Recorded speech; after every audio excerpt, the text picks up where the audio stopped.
Laura Hillier thought she'd beaten the odds when she found a stem cell donor match just weeks after discovering her leukemia had returned. Then she was told a shortage of recovery beds and doctors who can perform the transplant would mean the potentially life-saving treatment would be delayed for months. Laura and her mother Frances join us now. And Laura, what news to get? Yeah, it was really shocking because you always hear about the wait of finding a donor, and that's the big hurdle.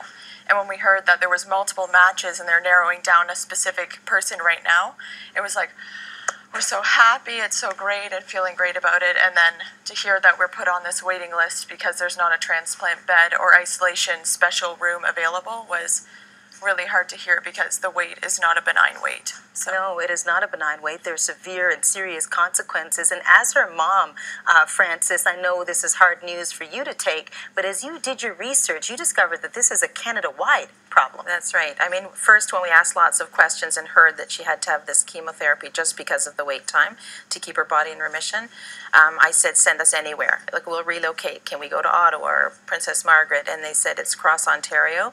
And then further questions, I found out it was actually across Canada. There were at every center that does stem cell transplants from unrelated donors, which is what Laura's requiring, has actually wait lists. And you looked into the States as well, going to the United States, but there's a huge $250,000. That's the minimum that you have to pay initially for the treatment, but then you have to stay for months down there, and you have your accommodation and everything. So it's really hard to imagine finding those funds. And you mentioned this just a second ago, Laura, but the chemotherapy that you have to undergo while you wait, that has its consequences. Yeah, this chemo that I would have to go through is called high-dose cytarabine, and it can be potentially damaging to the cerebellum, which is in your brain. So it's brain damaging, it can hurt your vision, and just your liver processing it and everything. It's very damaging in general. You lose your hair and you feel like crap, and your counts go down, you get infections because you don't have things to fight, and some people succumb to those infections. So we talked to them about this wait and what we would be doing in the meantime, like, are there any options and stuff, but they said some people relapse in the wait, so they get cancer again, some people die, and some people get infections, either succumb to the infections or have permanent damage while waiting. We reached out to the Ontario Health Minister on this subject. We told him that you were going to be on the show, and here's what a spokesperson for Eric Hoskins had to say. With advances in care, there are growing demands for stem cell transplants. It is our expectation that hospitals will prioritize patients based on medical urgency. However, those decisions are made by each individual hospital. I know you had been trying to get in touch with him, Frances. Well, I sent a letter initially, I said when we heard this, well, I'm going to be writing a letter. I sent it to the president of Cancer Care Ontario, right, who then would be talking to Eric Hoskins.